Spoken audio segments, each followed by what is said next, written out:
All right, hey guys, and welcome to my review of Eternals. So, yes, despite all the negative reviews and despite all the, the absolutely trash ratings and feedback, even from Marvel fans themselves, even from Rotten Tomatoes, like no one held back when it came to trashing this movie, and I still watched it anyway.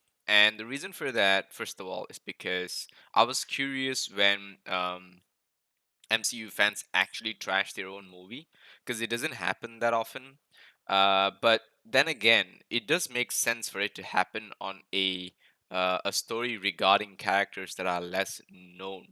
And what I mean by that is, if it was a Batman movie, for example, uh, high chance that it would be trashed mostly by people who just aren't, fans of DC or are citing Marvel, these sorts of things. Whereas if you're just the audience who wants to watch a movie or you like both in general, you may be a little critical about it, but you might still like the film. Whereas in the case of the Eternals, it sort of gives you Um, that Guardians of the Galaxy experience, where you don't really know as much about the characters compared to, those who actually read the Eternals comics or the lore of the Eternals. I know some basics about the Eternals, like I do know that they are a bunch of humanoids, which so that whole point was not a surprise for me in this film. Like I knew that they were going to be some sort of a created organism in order to achieve something, and yes, they were created by this huge sort of like eternal god or whatever, and they are sent to go and populate planets and improve the life on the planets themselves to speed up the progression. And when the number of sentient beings and intelligent life increases, a new eternal can be born from the planet. And as a result of a new eternal being born, more planets will be formed and more life will prosper. So, this is nothing really new to those of us who are comic fans, those of us who are sci-fi fans. We kind of know the whole, theme of like you are betrayed by your own leader, in a sort of way where you form attachment to the people that you have built or raised, and as a result, you fight back against your leader. It's sort of like the Silver Surfer theme. What else can I reference? There's a bunch of things that come to mind, but I just can't seem to pick out the right names.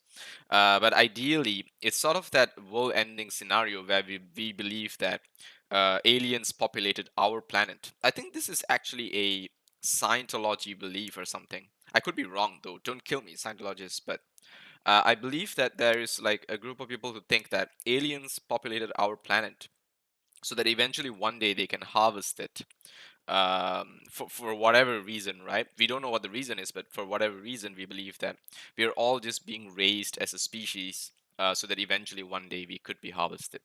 And I hope the men in black don't visit me tomorrow. So, Eternals. Now, just to give you the gist of the story, it's quite straightforward. These bunch of humanoids have been sent to Earth, as I said, by this super eternal being, and that being basically wants them to help raise the people on the planet. So that being is like a god that makes mistakes sort of concept, right? Because this is something that we as a race question. Because God, if God is so powerful and so perfect, why doesn't perfection exist on Earth? Why are we always seeking to be better, and why are we suffering so much? Well, it's because there's another possible concept, which is God is not perfect. God makes mistakes. And so Eternals is sort of based on that notion where this being creates a planet, or rather planets, and what do you call this? These planets get infested by these natural predators that grow as a source of the planet's own evolution. And so what they do is they send these deviants to go and destroy these predators so that the intelligent life, which is the humans, can actually grow. And in order to get rid of the deviants, they send the Eternals to wipe out the deviants, because the deviants go out of control. They don't just wipe the the predators, the apex predators or whatever of the planet. They also attack the humans. So first the apex predators are the ones killing the humans. Now the deviants come and kill them.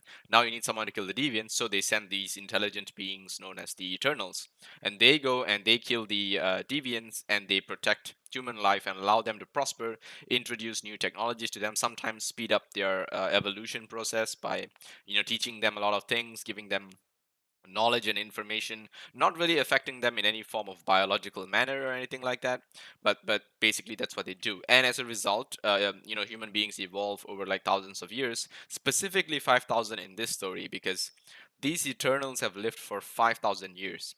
And the story is kind of weird because it shows as though human evolution took place over the course of 5,000 years, which is not really true. It took like tens of thousands of years, because we can actually find undersea temples which are older than 40,000, up to like as old as 40,000 years, right? Um, but of course, the aging itself could not be accurate, because the temples are carved out of stone that could be older. But at the same time, the architecture could be younger. So yeah, these are things that archaeologists argue about. I don't really want to dump too much of info for you guys. So that's the gist of the core story. Now, as for the details and the breakdown and the performances involved, let me tell you that the writing in this story is absolutely horrendous. Some of the worst writing, like, I'm just not just talking about dialogues. I'm talking like screenplay, like what happens from scene to scene. It just makes it such a snooze fest. It really makes it like it's almost written so creatively that they wanted to make a bad movie. Like, if I put it that way, I think it sounds a little bit better. Like, I think the director really wanted to think, how can I take a great cast and make an absolutely horrible movie?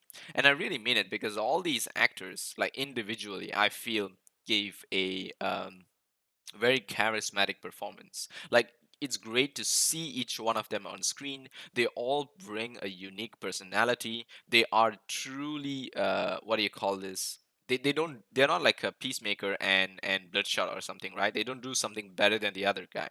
They're all really unique in their own way, except maybe one guy, the Indian guy. He just fires things from his fingers, like lasers from his fingers, which is pretty much the same as uh, what do you call his name? Icarus can do, yeah. But anyway, more he actually is like he brings in a comedy character, which is like another fat Indian dude to the story, which is the human. Which was an absolutely pointless part of the story. At first, I thought it's going to be something like that character that walks you through the story to be us, right? But we can't really relate with him in any way, and his comedy just falls flat. Trust me. All the comedy in the story is absolutely horrible. The action in the story is okay. It's like a really expensive Netflix story, if you ask me, because the animations are pretty decent.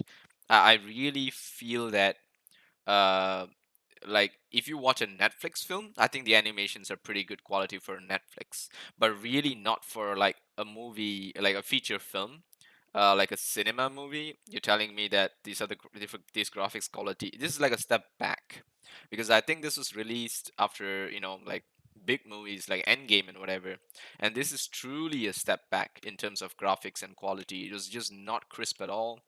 Um, Even the sound, the audio, and the music was just not very captivating. There were some good music, like especially the part where they introduced the massive Eternal. I think that guy's like music in general was really, like creepy, giving you a sort of a feeling of malevolence and these sorts of things.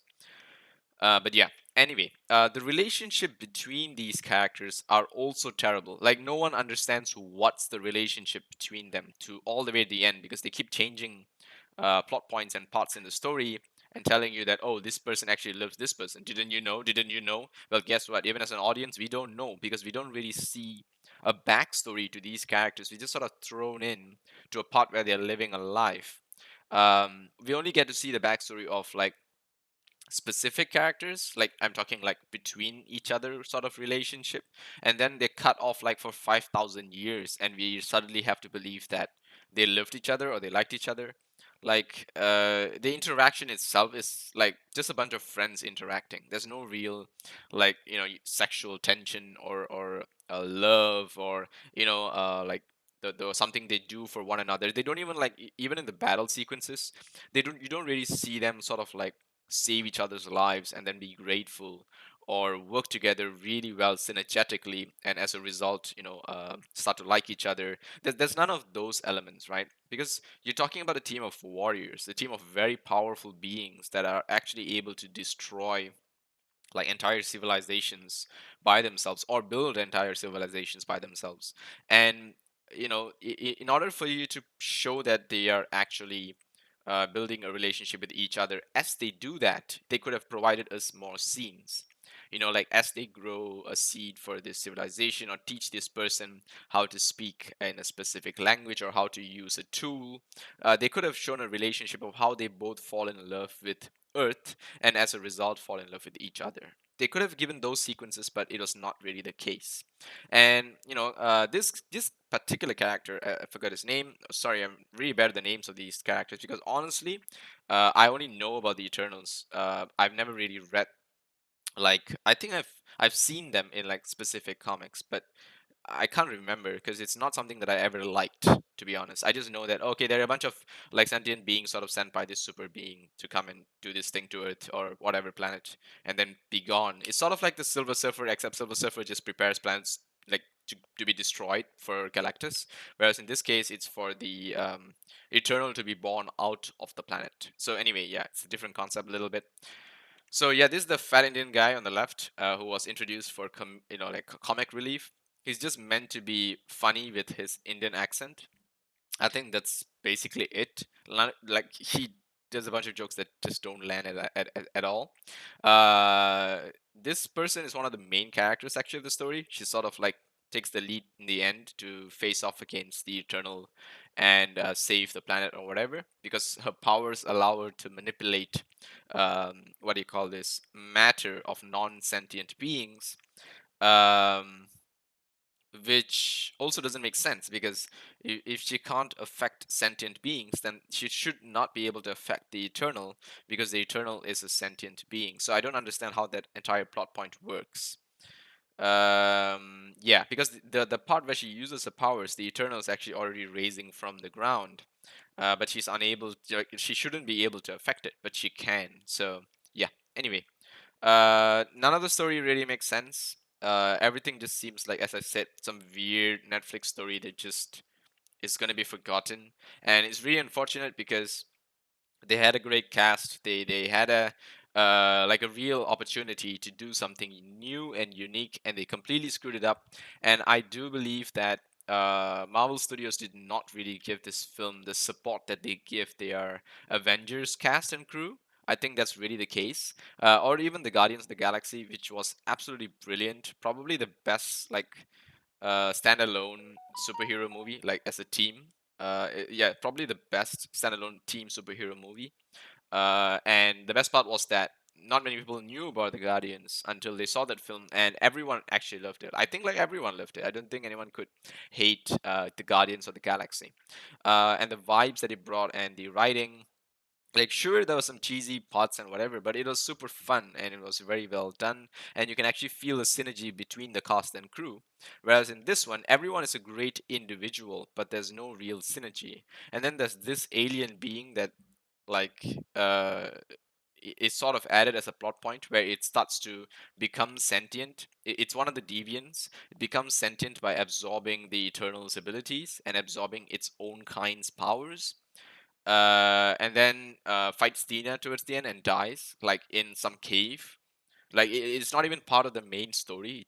It just comes in, fights one of the Eternals, and dies. Like it doesn't do anything else. It doesn't do anything intelligent or anything unique. Like this guy could not have been in the film, and it would have been the same.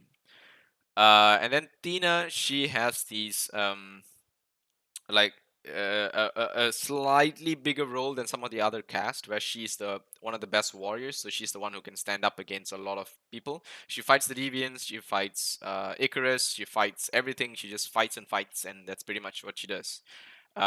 This guy punches things. He is um sort of a very charismatic. I think if you guys know Madong Seok, I think is that how you pronounce it? He's a Korean actor, very charismatic actor, and yeah, he's a pretty cool guy. But they didn't really use him well enough. He had a decent role. Well, he and Tina sort of like pair up at some points, but they don't really show the relationship developing in any way, and they don't really show him doing anything besides punching monsters. So yeah, it's just a punching guy. This guy shoots from his fingers, some laser stuff. Nothing really fancy. She's pretty much the most powerful, just that she can't affect sentient beings, which is why it's weird that she can affect the Eternal. Doesn't make sense. Uh, this person, she can make illusions, which is pretty creative, but not really very useful in combat. They didn't really show her doing, like, she can't create like projections of objects, so she doesn't really, like, besides making people see what she wants to see, there's not really much else she can do. So yeah, Kit Harington doesn't really do anything this film.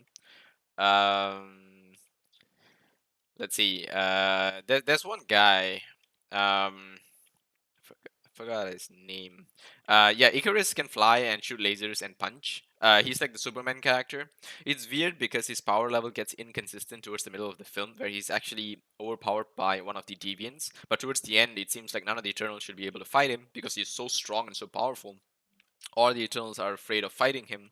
But then again, it turns out that the technology guy can actually defeat him by himself. This guy, the second last on the right, he has the technology ability, like he can manipulate matter at will to create certain technological elements. He was actually soloing Icarus. I think in fact, he held back. I think if he didn't hold back, he could have defeated Icarus all by himself. So I'm not really sure what they were all afraid of, because it seems like they could have just defeated Icarus either way.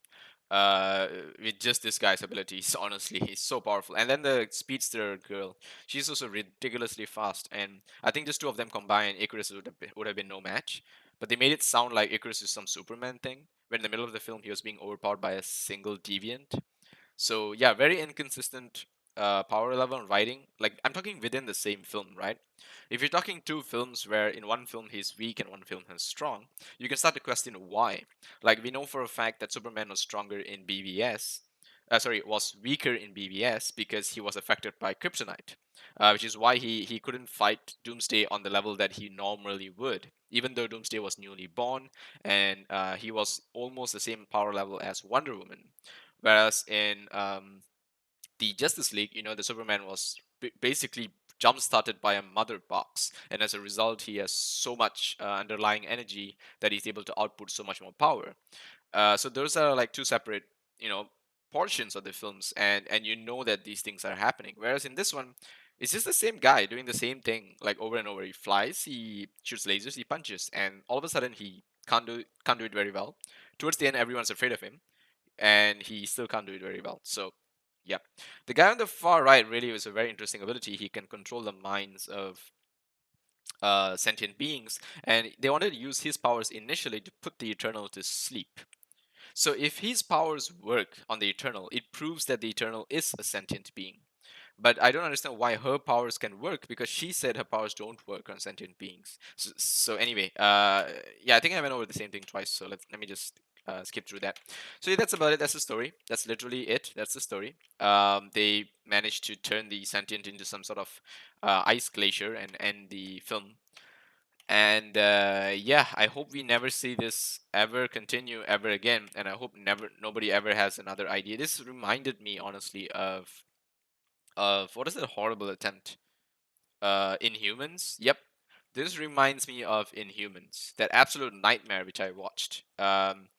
And to be honest, I actually liked parts of the Inhumans. Like, there were certain portions in the Netflix series which I thought, fine, I can dig it. Like, sure, it's low budget, but at least it's low budget, so you know that you're only getting as much as they can give, and they have to rely on a good script. And I think the script in Eternals was, could have been better. That's the only real complaint, because when you are lacking on budget, you really got to rely on good writing, like screenplay, dialogues, these sorts of things, because you can't really show these huge action sequences um, and usually in action sequences there's not much story or character development.